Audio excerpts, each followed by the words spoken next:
গল্পতরু চ্যানেলে আপনাদের সাথে আছি আমি রাজ। পড়ছিলাম হুমায়ুন আহমেদের একটি বই, ছবি বানানোর গল্প। পড়ছি এর ৩য় পর্ব। রাতে ঘিয়ে জবজবা বিরিয়ানি খেয়ে তাকিয়ে হেলান দিয়ে আছি। সারা শরীর থেকে ঘিয়ের গন্ধ আসছে। এমন সময় খাদেম ফিরে এলেন, হাতে স্ক্রিপ্ট, ভুরু খানিকটা কুচকানো। ঘরে ঢুকেই বললেন, স্ক্রিপ্টে তো বিরাট গণ্ডগোল।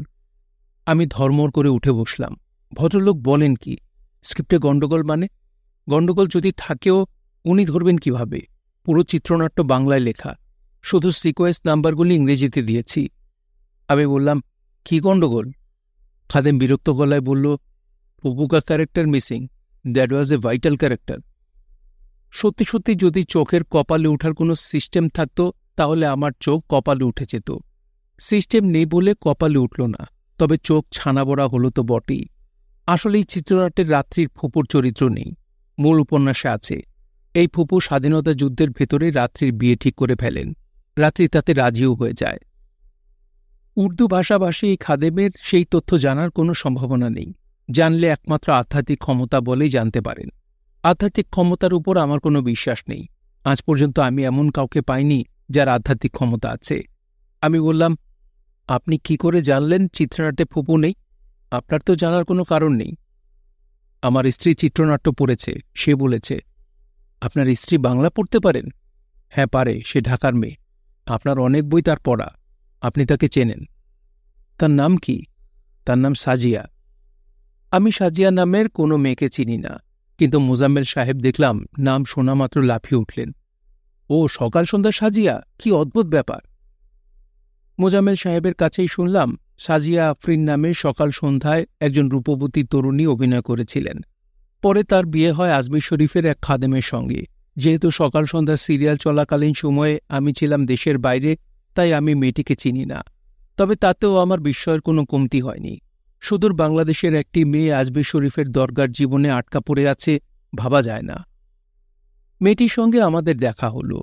সে খুব কৌতূহলী হয়ে আমাকে দেখল। আমার কৌতূহলও কম ছিল না।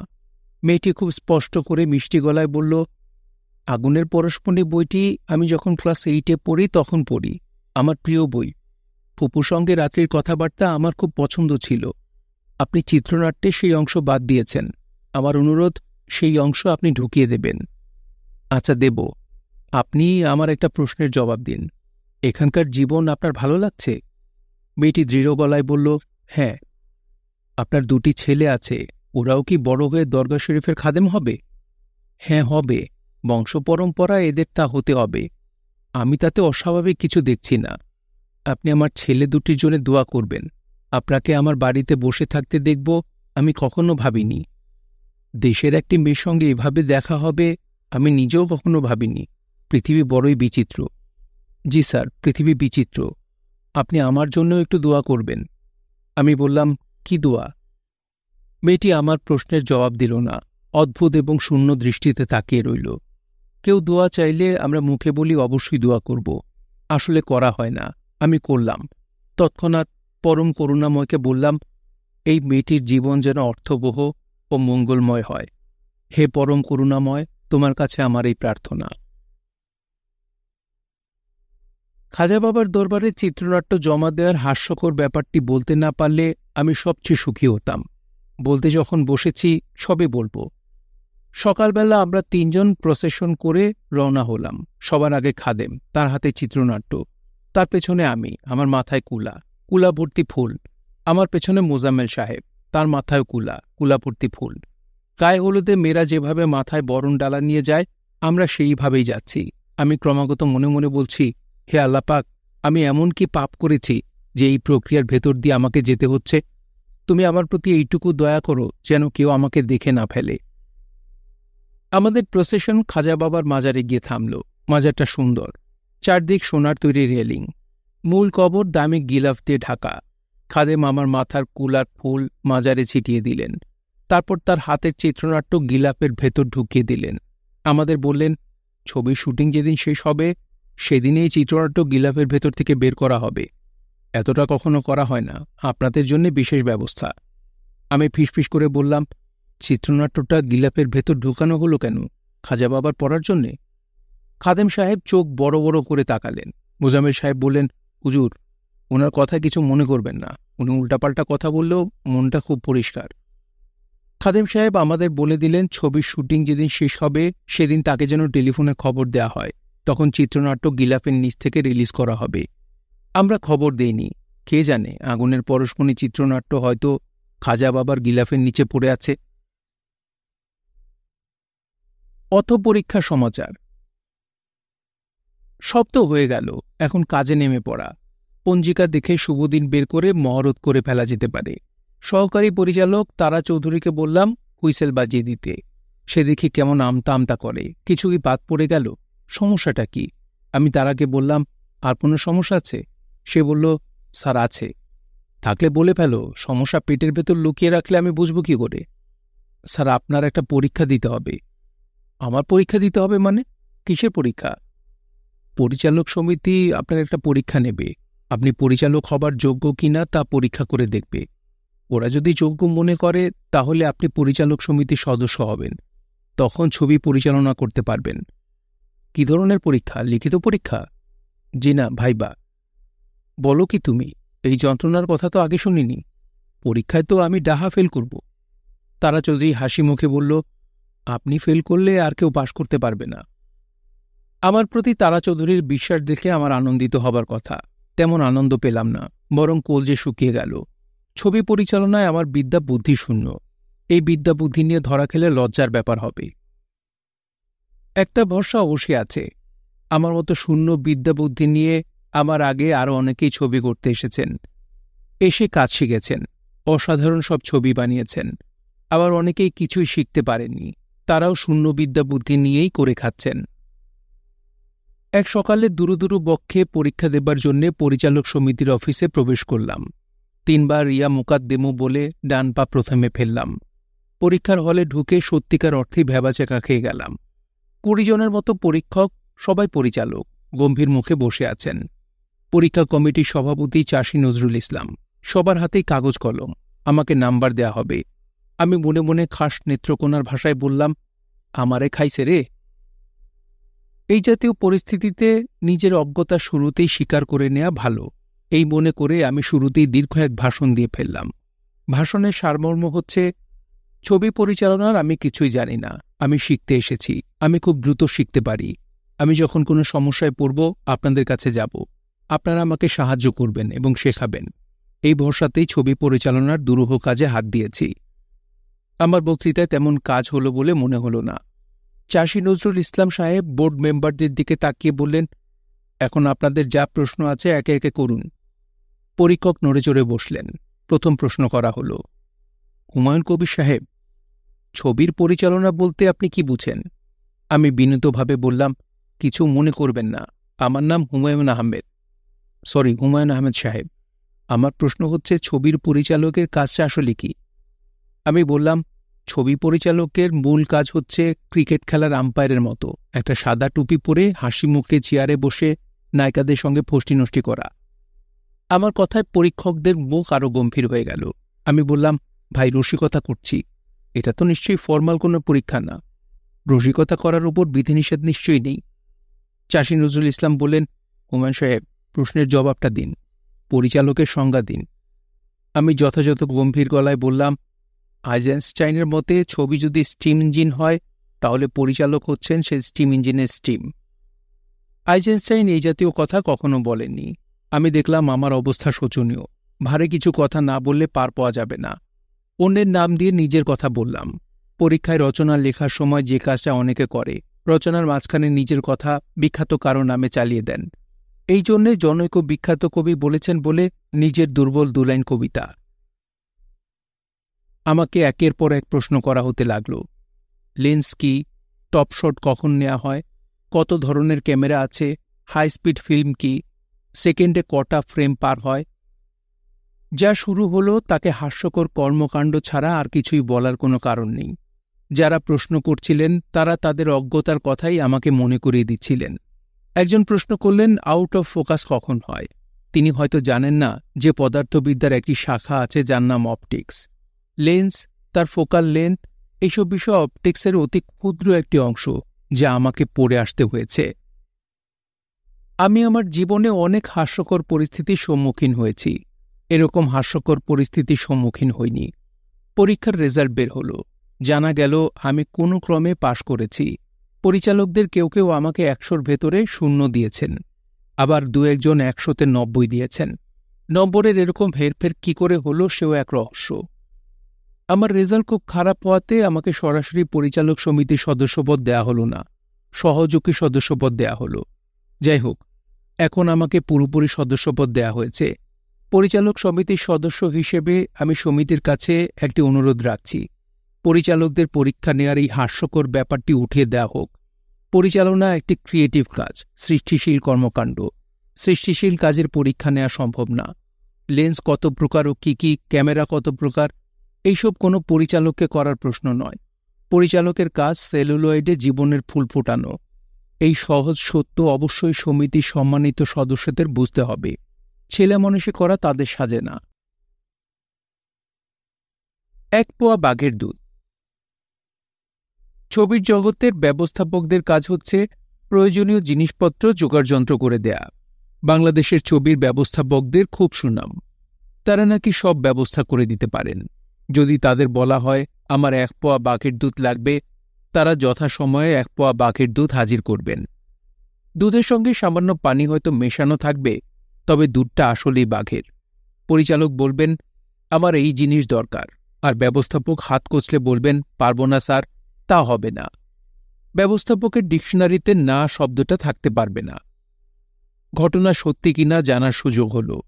আমার ছবিতে একজন মানুষ দরকার যার হাতের ২টি কিংবা ৩টি আঙুল কাটা পড়েছে। একজন মুক্তিযোদ্ধা মিলিটারিদের হাতে ধরা পড়ে, শাস্তি হিসেবে পেপার কাটার যন্ত্রে তার আঙুল কাটা হয়। আমার ইচ্ছা ক্লোজ শটে সত্যিকার আঙুল নেই এমন একটা হাত ধরব। আমার ছবির প্রধান ব্যবস্থাপক মিনহাজকে বললাম, মিনহাজ, হাতের ২টি বা ৩টি আঙুল নেই এমন একজনকে জোগাড় করতে পারবে? মিনহাজ হাত কচলাতে লাগল। আমি বুঝলাম, যা চাওয়া যায় তাই পাওয়া যায়, থিওরি সত্যি নয়। আমি বললাম, আচ্ছা ঠিক আছে, না পাওয়া গেলে নেই। মিনহাজ বলল, পাওয়া যাবে স্যার, সপ্তাহখানিক সময় দিতে হবে। আমি বিস্মিত হয়ে বললাম, দিলাম ১ সপ্তাহ সময়। ১ সপ্তাহ পর মিনহাজ সত্যি সত্যি হাতের ৩টি আঙুল লেদ মেশিনে কাটা পড়েছে এমন একজনকে উপস্থিত করল। আমি হতভম্ব হয়ে ভদ্রলোকের দিকে তাকিয়ে রইলাম। এই গল্প ছবি পাড়ার এক পরিচালকের সঙ্গে করছি। তিনি আমার মতো বিস্মিত হলেন না, চোখ মুখ কুঁচকে বললেন, প্রোডাকশনের লোকজন খুব ডেঞ্জারাস প্রকৃতির হয়। কাউকে না পেলে একটা ভালো মানুষকে টাকা পয়সা খাইয়ে ৩টা আঙুল লেদ মেশিনে কাটিয়ে আপনার সামনে উপস্থিত করত। এদের সম্পর্কে সাবধান। মিনহাজের কর্মক্ষমতায় আমি মুগ্ধ হলাম। একের পর এক তাকে আমার ফরমায়েশ দিলাম। ১. মোহাম্মদ আলী জিন্নার বড় ছবি। ২. ইয়াহিয়া খানের ছবি। ৩. পাকিস্তানি টাকা ও মুদ্রা। ৪. মুক্তিযুদ্ধের সময় ব্যবহৃত অস্ত্র, গ্রেনেড। মিনহাজ ব্যবস্থা করল। মুক্তিযুদ্ধের সময় ব্যবহৃত অস্ত্র, গ্রেনেড, গোলাবারুদ দেখে আমার মেজাজ খারাপ হয়ে গেল। রংচটা টিনের স্টেন গান, কাঠের গ্রেনেড। আমি বিরক্ত হয়ে বললাম, এসব কি? মিনহাজ বলল, আসল জিনিস তো স্যার পাবো না, লং শটে ধরলে বোঝা যাবে না। টিনের স্টেন গান আমি কোনো শটেই ধরব না, আমার আসল জিনিস চাই, পারবে আনতে? জি না স্যার। আমি বললাম, বাজারে যে একটা কথা প্রচলিত, ব্যবস্থাপকদের কাছে যা চাওয়া হয় তাই তারা এনে দেয়, এটা ঠিক না। জি না স্যার, ঠিক না। চিত্রজগতের একটা মিথ মিথ্যা প্রমাণ করে আমার ভালোই লাগল। মুক্তিযুদ্ধের সময়কার অস্ত্রশস্ত্র জোগাড় করা আমার কাছে কোনো সমস্যা বলে মনে হল না। পুলিশের কাছে সেই সময়কার সব অস্ত্রই আছে, তাদের কাছে চাইলে তারা নিশ্চয়ই দেবে। আমি স্বরাষ্ট্র মন্ত্রণালয়ে গুছিয়ে একটি আবেদন করলাম। স্বাধীনতা যুদ্ধে পুলিশের মহান ভূমিকার কথা বললাম। সরকারি সহায়তায় মুক্তিযুদ্ধের ছবিতে আমার কিছু আসল অস্ত্রশস্ত্র দরকার, সেটা বিনয়ের সঙ্গে জানালাম। দরখাস্ত স্বরাষ্ট্র মন্ত্রণালয়ে নিজেই দিয়ে এলাম। আমি আবার আরেকটু বুদ্ধি খাটালাম, দরখাস্তের উপর তথ্য মন্ত্রণালয়ের সুপারিশ নিয়ে নিলাম। স্বরাষ্ট্র মন্ত্রণালয় বললেন তারা ব্যাপারটি নিয়ে চিন্তাভাবনা করে যথাশীঘ্র আমাকে জানাবেন। কিছুদিন পর আমি স্বরাষ্ট্র মন্ত্রণালয়ে যাই। আমাকে বলা হয় ফাইল এক টেবিল থেকে আরেক টেবিলে যাচ্ছে। ফাইলের হাঁটাচলা কবে বন্ধ হবে? সেন্সিটিভ বিষয় তো, একটু সময় লাগবে, আপনি সপ্তাহখানেক পরে আসুন। আমার ধৈর্য অসীম। আমি গেলাম ১ সপ্তাহ পরে। আমাকে বলা হলো, ফাইল সেক্রেটারি সাহেবের টেবিলে আছে। তাহলে কি ধরে নেব সমস্যার সমাধান হয়েছে? একটু সময় লাগবে, সেন্সিটিভ বিষয় তো। কতদিন পরে আসব বলুন? আপনাকে আসতে হবে না, আমরা উত্তর পাঠিয়ে দেব। আমার অসুবিধা নেই, আমি আসব। আপনারা ডেট বলুন। তাহলে 1 মাস পরে আসুন। আমি কি করব বুঝতে পারলাম না। সেনাবাহিনীর কাছে কি যাব? পুলিশ বাহিনীরই যখন এই অবস্থা, সেনাবাহিনীর না জানি কি অবস্থা। তবু একদিন অ্যাপয়েন্টমেন্ট করে গেলাম বাংলাদেশ সেনাবাহিনীর chief of staff lieutenant general Nuruddin Khan সাহেবের কাছে। তিনি খুব আন্তরিকতার সঙ্গে আমাকে বসালেন, আমার আবেদনপত্রটি পড়লেন, তারপর বললেন, আপনি বলুন আপনার কি কি চাই। আমি বললাম, গোটা 10 স্টেইন গান। দেয়া হলো। আর কি? কিছু গ্রেনেড। দেয়া হলো। আর কি? মিলিটারি কনভয়, মেশিন গান বসানো থাকবে। ঠিক আছে, আর কিছু? সদুই সেনাবাহিনীর জওয়ান। আচ্ছা। তাঁবু? ঠিক আছে। একটা ট্যাঙ্ক কি দেয়া সম্ভব? হ্যাঁ সম্ভব, তবে ট্যাঙ্ক শহরে নিতে পারবেন না, ট্যাঙ্ক থাকবে ক্যান্টনমেন্টের ভেতর। কবে নাগাদ দিতে পারবেন? আপনি যখন চাইবেন তখনই দেব। কিছু ফর্মালিটিস আছে, প্রধানমন্ত্রী বেগম খালেদা জিয়ার অনুমোদন লাগবে, সেই ব্যবস্থা আমরা করব, আপনি তা নিয়ে চিন্তা করবেন না। আমি তখনও বিশ্বাস করতে পারছিলাম না এত সহজে সব ব্যবস্থা হবে। জেনারেল ভুঁইয়াকে, এমএসএ ভুঁইয়া, দায়িত্ব দেয়া হল আমার সাহায্যের প্রয়োজনীয় ব্যবস্থা করতে। তিনি হাসি মুখে এগিয়ে এলেন। বেগম খালেদা জিয়ার লিখিত অনুমতি তারাই জোগাড় করে আমার কাছে পাঠিয়ে দিলেন। ব্রিগেডিয়ার ইমামুজ্জামান বীর বিক্রম সেনাবাহিনীর সব রকম সহায়তা নিয়ে এগিয়ে এলেন। পাকিস্তান সেনাবাহিনীর সঙ্গে মুক্তিযোদ্ধাদের খণ্ডযুদ্ধের বিষয়গুলি কিভাবে নেওয়া হবে তাও তিনি ঠিক করলেন। তার উপস্থিতি এবং পরামর্শ মতো সেই দৃশ্যগুলি ধারণ করা হল। 46 সশস্ত্র পদাতিক ব্রিগেডকে আমার অনেক অনেক অভিনন্দন। সেনাবাহিনী নিয়ে প্রথম দিন কাজ করার অভিজ্ঞতাটা বলি। সকাল 11টায় এফডিসি গেটে হেভি মেশিন গান সজ্জিত বিরাট এক কনভয় উপস্থিত। সৈনিকরা সব যুদ্ধ সাজে সজ্জিত। এফডিসির সব গেট তড়িঘড়ি করে বন্ধ করে দেওয়া হল। সামরিক বহরকে ঢুকতে দেওয়া হল না। এফডিসি কর্তৃপক্ষ আমাকে বিরাট এক চিঠি পাঠালেন। অস্ত্রসহ এফডিসিতে ঢোকার অনুমোদন নেই, সেই অনুমোদন আসবে স্বরাষ্ট্র মন্ত্রণালয় থেকে। চিঠির অনুলিপি দেয়া হল। বাংলাদেশ চলচ্চিত্র উন্নয়ন কর্পোরেশন, তারিখ ৭/৬/৯৪ ইং। মেসার্স নুহাস চলচ্চিত্র, ১৬/১, মোহনপুর, হলিলেন, শ্যামলী, ঢাকা। বিষয়, আগুনের পরস্পর নিয়ে শুটিংয়ে সেনাবাহিনী কর্মী ও অস্ত্র ব্যবহার প্রসঙ্গে। উপরোক্ত বিষয়ে আপনাদের গত ৫/৬/৯৪ তারিখের আবেদনের প্রেক্ষিতে আদিষ্ট হইয়া জানাইতেছি যে, স্বরাষ্ট্র মন্ত্রণালয়ের ছাড় গ্রহণ ব্যতীত অস্ত্রসহ সেনা সদস্যদের এফডিসির অভ্যন্তরে প্রবেশাধিকার সম্ভব নয়। প্রয়োজনীয় ব্যবস্থার জন্য মোহাম্মদ আমিনুল হক, অতিরিক্ত পরিচালক, উৎপাদন। আমার মাথা ঘুরে গেল। আবার সেই স্বরাষ্ট্র মন্ত্রণালয়ের চক্কর।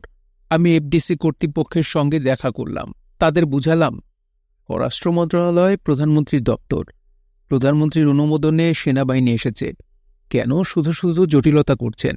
তাছাড়া সেনাবাহিনী মাথা গরম টাইপ জিনিস, এদের গেটের বাইরে আটকে রেখেছেন, কে জানে ওরা রেগেই যাচ্ছে কিনা। এফডিসির গেট খোলা হল। বিশাল বহর ভেতরে প্রবেশ করল। সে এক দর্শনীয় দৃশ্য। যিনি দলটির নেতৃত্ব দিচ্ছেন তিনি পদাধিকার বলে একজন মেজর। আমি তাকে ধন্যবাদ দিলাম। তিনি বললেন, আমার যতক্ষণ ইচ্ছা দলটিকে রাখতে পারি, কাজ শেষ হলে তাকে বললেই হবে, তিনি দল নিয়ে চলে যাবেন। সৈনিকদের খাওয়া দাওয়া নিয়েও চিন্তা করতে হবে না, খাওয়া দাওয়া আসবে সেনানিবাস থেকে। আমি গলার স্বর নিচু করে বললাম, ভাই, আপনি তো বেশ সাইজেবল একটা দল নিয়ে এসেছেন।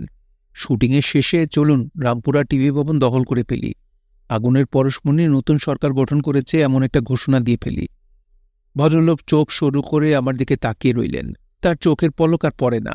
আমি তাড়াতাড়ি বললাম, রসিকতা করছি। সেনাবাহিনীর সদস্যদের সঙ্গে রসিকতা তো করা যায়, নাকি তাও করা যায় না?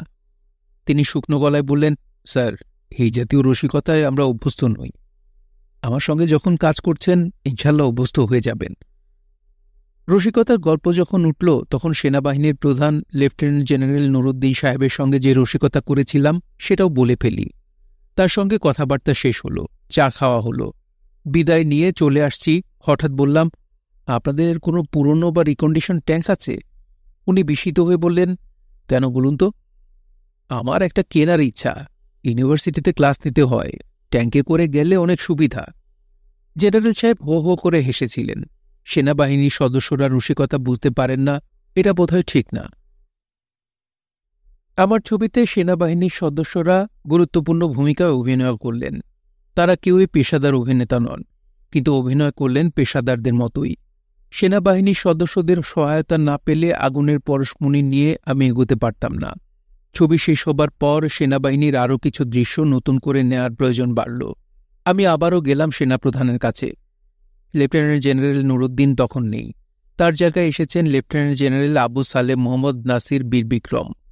তিনি আরও উৎসাহী, হাসি মুখে বললেন, মুক্তিযুদ্ধের ছবি হচ্ছে, এটা আমার জন্য অত্যন্ত আনন্দের। ছবি শেষ হলে আমাকে দেখাবেন। অবশ্যই দেখাব। প্রিমিয়ার শোতে জেনারেল নাসিম সস্ত্রীক এসেছিলেন। ছবির শেষে বললেন, আবারও যদি আপনি মুক্তিযুদ্ধের ছবি বানান, আবারও সেনাবাহিনী আপনার সঙ্গে থাকবে। সেনাবাহিনী প্রধান জেনারেল নাসিমের মতো ভদ্র বিনয়ী মানুষ আমি খুব কম দেখেছি। এই বীর মুক্তিযোদ্ধাকে জানাচ্ছি আমার গভীর কৃতজ্ঞতা। ভালো কথা। আমাদের ছবি রিলিজ হয়েছে প্রায় ১.৫ বছর হল। স্বরাষ্ট্র মন্ত্রণালয়ে পাঠানো চিঠির জবাব আমি এখনো পাইনি। মনে হয় ফাইল চালাচালি এখনো চলছে। আগুনের পরশমণি মুক্তির ২৫ বছর পূর্তি উপলক্ষে আমি আরেকবার খোঁজ নিয়ে দেখব ফাইল চালাচালি শেষ হয়েছে কিনা। এত তাড়াতাড়ি হবার কথা না, আরও সময় লাগবে, তবু খোঁজ নেব। মানুষ তো আশার উপরই বাঁচে। Light, camera, action. তারিখটা হলো ২৪ এপ্রিল ১৯৯৪। দিন তারিখ আমার কখনো মনে থাকে না, এই তারিখটা মনে আছে। ২৪ এপ্রিল আমাদের ছবির কাজ শুরু হলো। আমি এফডিসির ৪ নং সেটে উপস্থিত হয়েছি। টেনশনজনিত কারণে গতরাতে ঘুম হয়নি। সব প্রস্তুত, তারপরও টেনশন কমছে না। ভোরবেলা গুলতেকিনের সঙ্গে ঝগড়া হলো। ঝগড়া শুরু হলে বুদ্ধিমান স্বামীরা চুপ করে থাকেন। স্ত্রীর অটোমেটিক সাবমেশিন গান বা রিকয়েললেস রাইফেলের গুলি চুপচাপ থেকে সামাল দেন। আমি তা করি না। প্রবল উৎসাহে যুদ্ধে অংশগ্রহণ করি এবং বেশিরভাগ ক্ষেত্রেই জয়লাভ করি। আজ যুদ্ধে অংশগ্রহণ করিনি, মাথা নিচু করে চুপচাপ বসেছিলাম। গুলতেকিনের রাগ করার যুক্তিসঙ্গত কারণ আছে। কাউন্টার যুক্তি আমি হয়তো বের করতে পারতাম। সেই সব যুক্তি তেমন জোরালো হতো না, তবে আমি জোরালো যুক্তিও সুন্দর করে দিতে পারি। আজ মন খারাপ করে গুলতেকিনের যুক্তি হজম করলাম। গুলতেকিন বলল, তুমি যখন পিএইচডি করছিলে তখন আমি কি করেছি? নিজের পড়াশোনা বাদ দিয়ে তোমার পড়াশোনা যাতে ঠিকমতো হয় সেদিকে লক্ষ্য করেছি।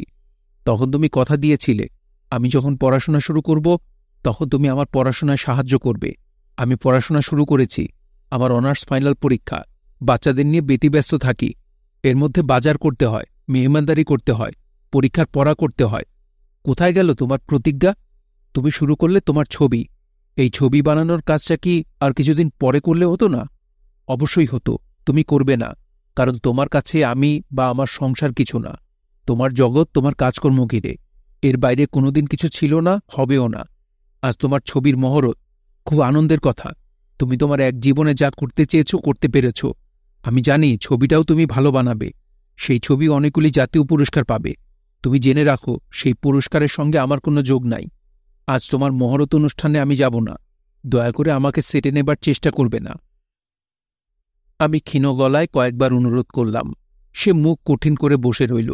আমি বললাম, অবশ্যই আমার উচিত তোমার পরীক্ষার কথা বিবেচনা করে ছবি বানানোর কাজে পিছিয়ে দেয়া। সেটা পারছি না, কারণ সরকারের সঙ্গে চুক্তি হয়েছে। ৬ মাসের মধ্যে ছবি বানিয়ে দিতে হবে। আমার পক্ষে চুক্তি ভঙ্গ সম্ভব না। আসলে খুবই সম্ভব। জোরালো কারণ দেখিয়ে চিঠি দিলেই ছবি শেষ করার সময়সীমা সরকার বাড়িয়ে দেবেন। আসলে আমার পক্ষে ধৈর্য ধারণ করা সম্ভব হচ্ছিল না। মহরত অনুষ্ঠানে যেহেতু গুলতেকিন এল না, সেহেতু আমার কন্যারাও এল না। এরা অসম্ভব মাতৃভক্ত, সবসময় মার পক্ষে। শুধু আমার মেজকন্যা শিলা এসেছে। তার না এসে উপায় নেই, সে এই ছবিতে অভিনয় করছে। আমার মন খুব খারাপ। ছবি বানানোর এই বিপুল কর্মকাণ্ডে আমার স্ত্রী পাশে থাকবে না, এটা ভাবতেই কষ্ট হচ্ছে। আমি হাসি খুশি থাকার অভিনয় করছি। সেই অভিনয় খুব ভালো হচ্ছে। সবাই ভাবছে আমি প্রাণশক্তিতে ঝলমল করছি। প্রথম শট হিসেবে খুব সহজ একটা শট নেওয়া হয়েছে। মতিন সাহেব বারান্দায় বসে ট্রানজিস্টারে বিবিসি শুনছেন। তার মাথার উপরে পাখির খাঁচা ঝুলছে। খাঁচায় ৩টা টিয়া পাখি।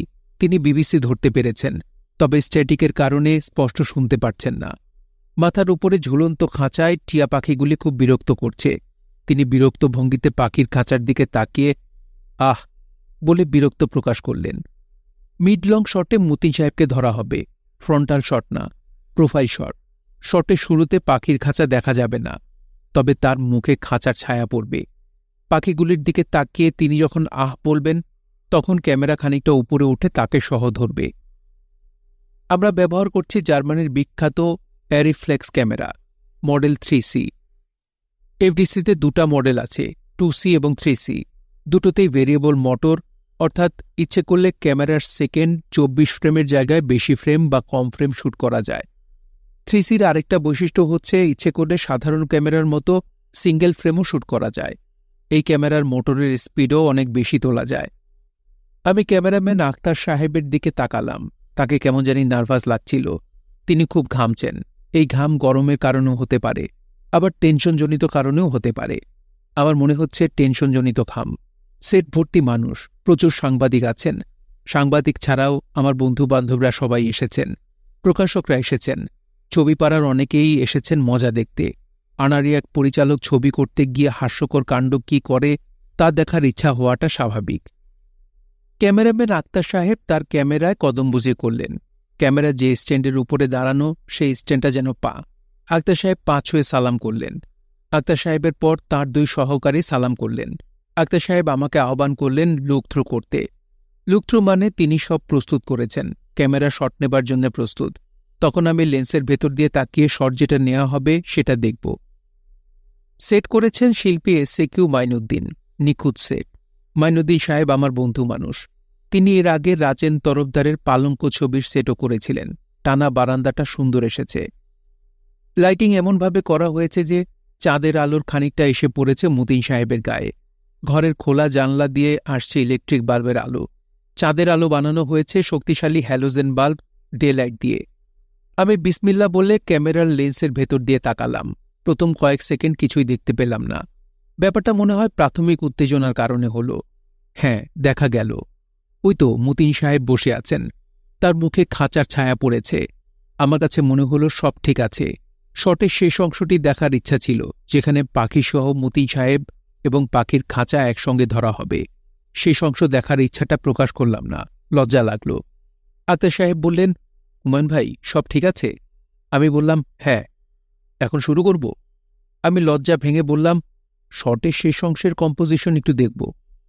আখতার সাহেব তাও দেখালেন। পাখির খাঁচা যেভাবে হুট করে বের হয়ে আসছে সেটা আমার পছন্দ হল না। মনে হলো যেন জোর করে দর্শকদের পাখির খাঁচা দেখাচ্ছি। আর কিভাবে কম্পোজিশন সাজানো যায় তা আমার মাথায় এলো না। তাছাড়া দেরি হয়ে যাচ্ছে, সবাই প্রথম শট নেয়া দেখার জন্য অপেক্ষা করছে। আমাকে এখন কতগুলি কমান্ডের ভেতর দিয়ে অগ্রসর হতে হবে। আমি পর্যায়ক্রমে বলবো, 1 লাইট। বলার সঙ্গে সঙ্গে দরবারের সব আলো জ্বেলে দেওয়া হবে। সেটের আলো সারাক্ষণ জ্বালিয়ে রাখা যায় না।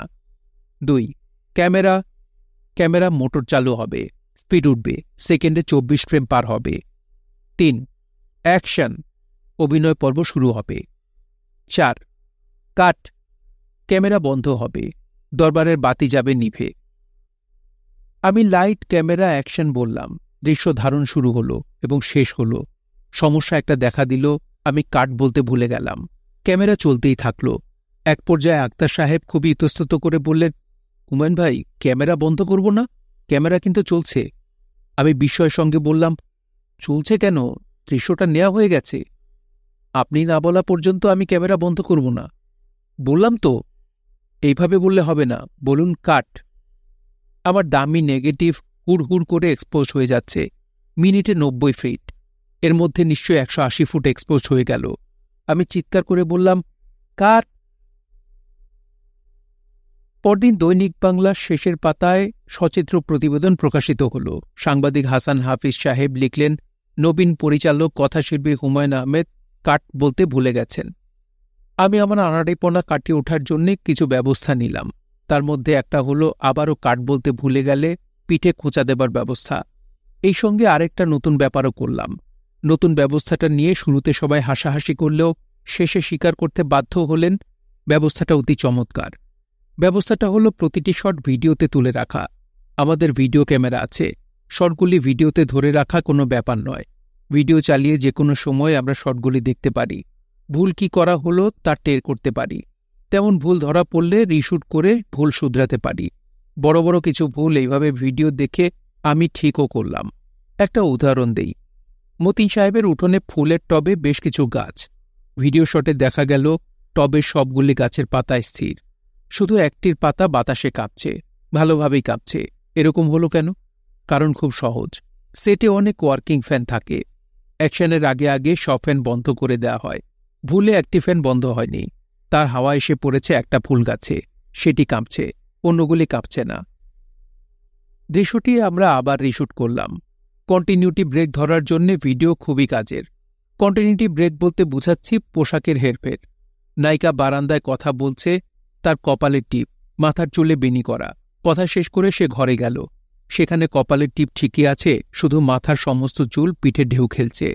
আবার হয়তো কপালের টিপ, মাথার চুল সবই ঠিক আছে, শুধু শাড়ি পাল্টে গেছে। বারান্দায় ছিল নীল শাড়ি, ঘরে হয়েছে গোলাপি শাড়ি। ছবিতে সব দৃশ্য একের পর এক নেওয়া হয় না, জোন হিসেবে কাজ হয়। বারান্দায় সব দৃশ্য শেষ করে যাওয়া হয় ঘরে, কাজেই কন্টিনিউটি সমস্যা থেকেই যায়। কন্টিনিউটি দেখার জন্যে লোক থাকে, তার কাজ প্রতিটি খুঁটিনাটি জাবেদা খাতায় লিখে রাখা। আমার ভিডিও ব্যবহারে কন্টিনিউটি ঠিক রাখার জন্য যে অ্যাসিস্ট্যান্ট রাখা হয়েছিল তার কাজ কমে গেল। তার মূল কাজ হয়ে গেল সিগারেট ফোঁকা এবং মিনিটে মিনিটে চা খাওয়া। বলতে ভুলে গেছি, চা ছবির প্রধান কিছু বিষয়ের একটি। চা বানানো এবং চা সাপ্লাই দেওয়ার জন্য কিছু লোক থাকে। বিরাট কেটলিতে ক্রমাগত চা জাল হতে থাকে। চা বলে হাঁক দিলেই প্রোডাকশন বয় চায়ের কাপ হাতে ছুটে আসে। এখানেও কিছু মজা আছে। ডিরেক্টর সাহেব এবং নায়িকাদের জন্য তৈরি হয় স্পেশাল চা। একটা কাপে 2টা টি ব্যাগ, অন্যদের একটি করে টি ব্যাগ। তাদের কাপগুলিও দেখতে সুন্দর। বাংলাদেশের ছবিতে নায়করা নায়িকাদের সম্মান পান না, নায়িকাদের ম্যাডাম ডাকা হয়, নায়কদের স্যার বলা হয় না। আমাদের ছবির নায়ক আসাদুজ্জামান নূরকে দেখতাম প্রায় বিষণ্ণ ভঙ্গিতে বলতেন, দেখি আমাকে এক কাপ নায়িকার চা দাও, ডাবল টি ব্যাগ দিয়ে। খাবার বেলাতেও একই অবস্থা। সবার জন্য সাধারণ চালের ব্যবস্থা, শুধু ডিরেক্টর সাহেব এবং নায়িকার জন্যে পোলাও চালের ভাত। বিশাল ডেকচিতে গণভাত আসছে, আর ছোট্ট টিফিন ক্যারিয়ারে নায়িকা এবং ডিরেক্টর সাহেবের জন্যে সুগন্ধি পোলাও চালের ভাত আসছে। পুরো ব্যাপারটি হাস্যকর। এর চেয়ে হাস্যকর ব্যাপার হলো ডিরেক্টর সাহেবের জন্য আছে স্পেশাল চেয়ার। এই চেয়ারে ডিরেক্টর সাহেব ছাড়া কেউ বসতে পারবে না। চেয়ারের পাশে একজন অ্যাসিস্ট্যান্ট দাঁড়িয়ে থাকে, যার প্রধান কাজ ডিরেক্টর সাহেব যেখানে যাবেন তার পেছনে পেছনে চেয়ার নিয়ে যাওয়া। এফডিসিতে কিছু পরিচালক আছেন যারা তাদের চেয়ারে বড় বড় করে লিখে রেখেছেন ডিরেক্টর, যাতে চেয়ার দেখেই যে কেউ বুঝতে পারে এই চেয়ারে বসা দূরের কথা, হাত পর্যন্ত দেয়া যাবে না। আমার স্বভাব হচ্ছে যে কোনো সুবিধাজনক জায়গায় পা গুটিয়ে বসে পড়া। মেঝে হলে ভালো হয়, মেঝেতেই পা গুটিয়ে আরাম করে বসা যায়। কাজেই ডিরেক্টর সাহেবের চেয়ার কনসেপ্ট বাতিল হয়ে গেল। অন্যরা সাধারণ চালের ভাত খাবে, আমি পোলাও চাল খাব, এই হাস্যকর ব্যাপারও বন্ধ করে দিলাম। সবার জন্য এক ব্যবস্থা, সমাজতন্ত্র। একই চাল, শুধু চায়ের ব্যাপারটা বহাল রাখলাম। সুন্দর একটা কাপে ডাবল টি ব্যাগে চা, এই আনন্দ থেকে নিজেকে বঞ্চিত করা গেল না। প্রসঙ্গক্রমে এফটিসির খাওয়ার কথাটা বলি। ছবিপাড়ায় যে খাওয়া দেয়া হয়, সেই খাওয়া বাংলাদেশের সবচেয়ে সস্তা এবং সম্ভবত সবচেয়ে স্বাদু। মাত্র 30 টাকা প্লেটে যে মেনুতে খাবার দেয়া হয় তা নিম্নরূপ: ভাত, চিকন চাল, সবজি 3 রকমের, ভর্তা 4 পদের, মাছের ভর্তা দিয়ে শুরু, শুটকি, ছোট মাছ, বড় মাছ, চিংড়ি ভুনা শুধুমাত্র ডিরেক্টর সাহেব এবং তার পেয়ারের লোকজনদের জন্যে, যেমন নায়িকা, নায়িকার বান্ধবী, মুরগি, গরুর গোশত, খাসি ভুনা শুধুমাত্র ডিরেক্টর সাহেব এবং তার পেয়ারের লোকজনদের জন্যে, ডাল শুকনা, ডাল তরল। মাত্র 30 টাকায় এই খাবার কি করে দেয়া হয় আমি জানি না। যেই শুনে সেই আতকে উঠে বলে অসম্ভব। শুধু ছবি পাড়ার লোকজন জানে, আমি কোনো গল্প বানাচ্ছি না, সত্যি কথা বলছি। খাবারগুলি সুস্বাদু, সবাই গপ গপ করে খায়। বাংলাদেশের ছবির নায়িকারা যে এত মোটা তার কারণ বোধহয় এফডিসির খাওয়া। কোনো চিকন নায়িকা একটা ছবি করতে করতে ইনশাল্লাহ ফুলে ফেপে গোলালো হয়ে যান শুধুমাত্র দ্রব্যগুণে। আমি নিজে এফডিসির খাবার খুব পছন্দ করে খেতাম। একদিন গোশত দিয়ে ভাত মাখছি, হঠাৎ দেখি ছোট ছোট পা দেখা যাচ্ছে। গোশত চিংড়ি মাছ না, গোশতের পা গজাবার কোনো কারণ নেই। আমি কৌতূহলী হয়ে গোশতের টুকরা উল্টালাম। দেখা গেল গোশতের টুকরার নিচে একটা মৃত তেলাপোকা।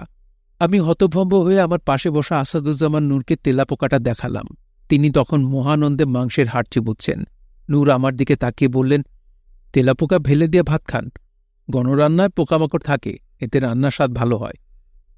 সেদিন ছিল আমার ছবি পাড়ার খাবার শেষ দিন। আমি দিনের পর দিন কলা, বিস্কিট এবং চা খেয়ে ছবির কাজ করেছি। আলসার হবার কথা ছিল, হয়নি। আমার মন দুর্বল হলেও শরীরের যন্ত্রপাতি অতি মজবুত। আমার খুব আশা ছিল শুটিং যতই অগ্রসর হবে আমার ভেতর আস্থাভাব ততই বাড়বে। দেখলাম তা হচ্ছে না। শুটিং যত এগুচ্ছে আমার আস্থাভাব ততই কমছে। পুরো ব্যাপারটা নিজের দখলে আমি আনতে পারছি না। ক্যামেরায় লুক থ্রু করে যা দেখি বড় পর্দায় তা কেমন আসবে বুঝতে পারি না। আমি যখন বলি আলো এত বেশি কেন, ক্যামেরাম্যান বলেন বিগ স্ক্রিনে ঠিক হয়ে যাবে। আমাকে ক্যামেরাম্যানের কথাই বিশ্বাস করতে হয়। অনভিজ্ঞতা আমাকে পদে পদে ধাক্কা দেয়। প্রথম দুদিনের শুটিং রাশ দেখলাম, দেখে মনে হলো ঠিকই তো আছে।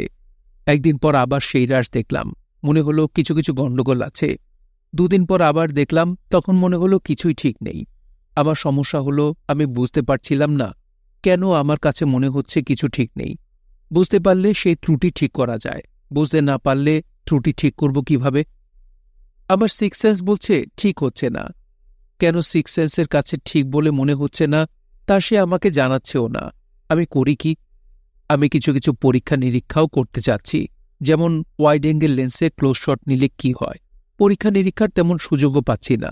ক্যামেরা কম্পোজিশন ঠিক রেখে একই দৃশ্যে নানান ধরনের লেন্স ব্যবহার করে যদি করি এফেক্টটা কেমন হবে। এই পরীক্ষাটা করলাম। একটা শট খুব কম করে হলেও ২১ বার নেওয়া হলো। শটটা এরকম, ছোট অপালা তার কড়ে আঙুলে কোণে বউয়ের ছবি এঁকেছে, লাল রুমালে সেই কোণেকে ঢেকেছে। মনে হচ্ছে ছোট্ট বউ ঘোমটা দিয়েছে। আঙুল নাড়ালেই মনে হয় লাল শাড়ি পরা বউটি বুঝি মাথা নাড়াচ্ছে। দৃশ্যটি সব রকম লেন্সে নেওয়া হলো। রাশ দেখলাম, রাশ দেখে মাথা ঘুরে যাবার মতো অবস্থা। এ কি কাণ্ড! লেন্স বদলানোর সঙ্গে সঙ্গে দৃশ্যটিও বদলে যাচ্ছে। আমার মনে হলো ছবি বানানোর প্রথম শর্ত হল লেন্স সম্পর্কে গভীর জ্ঞান, যা আমার নেই। আমার ভেতরে এক ধরনের হতাশা তৈরি হল, যে হতাশা ছবি বানানো শেষ হবার পরেও কাটেনি, মনে হয় না কোনোদিন কাটবে। ছবির আরেকটা ব্যাপার কিছুতেই আমার মাথায় ঢুকল না, ইন আউট সমস্যা। আমাদের সহজ বুদ্ধি বলে আমরা যে দিক দিয়ে ঢুকব সেদিক দিয়ে বেরোব। ছবির ভাষা ভিন্ন, ডানে ঢুকলে বামে বেরোতে হবে। আবার খেয়াল রাখতে হবে অ্যাক্সিস ক্রস করল কিনা। অ্যাক্সিস ক্রস করলে অন্য ব্যবস্থা।